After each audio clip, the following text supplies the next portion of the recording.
को चकमा देने में सक्षम है। मतलब इतने बारूद के साथ मिसाइल करीब 2000 किलोमीटर दूर स्थित टारगेट को तबाह कर सकती है। ईरान के सरकारी मीडिया ने दावा किया है कि ईरान ने पहली बार अपनी सबसे एडवांस मिसाइल खैबर को इजराइल पर दागा है। अब ईरान का हमला हुआ तो इजराइल ने भी अपनी ताकत दिखाना शुरू कर दिया है। ईरान पर इजराइल ने एक साथ 30 विमानों से बमबारी की। इस्फहान, बुशहर, अहवाज और यज़्द में भीषण हमले किए और इजरायली एयरफोर्स ने 60 से ज्यादा बम गिराए और पहली बार यज़्द के मिसाइल सेंटर पर बमबारी की। इजरायल ने पश्चिमी ईरान में सैन्य ठिकानों को निशाना बनाया। इतना ही नहीं, ईरान के बंदर अब्बास नेवी बेस को निशाना बनाया गया है। इजरायल की इस जगह पर हमला करने के पीछे मकसद सैन्य ठिकानों को तबाह करना था। दावा किया जा रहा है कि जब हमला हुआ तो यह डिफेंस सिस्टम एक्टिव था। आईडीएफ के हमले में ईरान के 5 F-5 जेट्स के साथ ही 8 लॉन्चर तबाह होने का दावा किया गया है। तो वहीं ईरान की तबरीज शहर में भी इजरायल ने भारी तबाही मचाई है।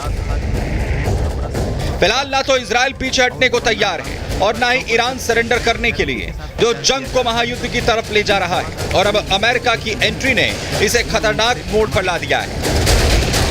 Bureau report, Republic Bharat.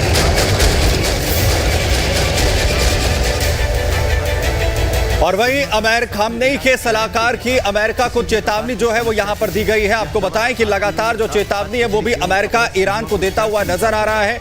और अब जो सलाहकार है अमेरिका को चेतावनी खामनेई के दे रहे हैं। खेल खत्म नहीं हुआ है, ये कहा जा रहा है शमखानी की तरफ से। ईरान का संवर्धित यूरेनियम बचा हुआ है, ये वही दावा है जो बार बार अमेरिका की ओर से जिस तरीके से दावा किया गया कि जो परमाणु फैसिलिटीज हैं उन्हें पूरी तरह से ईरान की तबाह कर दिया गया है। लेकिन ईरान ये दावा कर रहा है कि ऐसा कुछ नहीं, उन तमाम चीजों को संरक्षित किया गया है। यूरेनियम पूरी तरीके से संरक्षित है और जहां पर उसे प्योरीफाई किया जाता है वो पूरा सेटअप भी बचा लिया गया है, क्योंकि वो तमाम परमाणु संयंत्र जो टारगेट पर थे वहां से पहले ही ईरान ने क्या जो कदम है वो उठाए हैं अपने यूरेनियम को बचाने के लिए।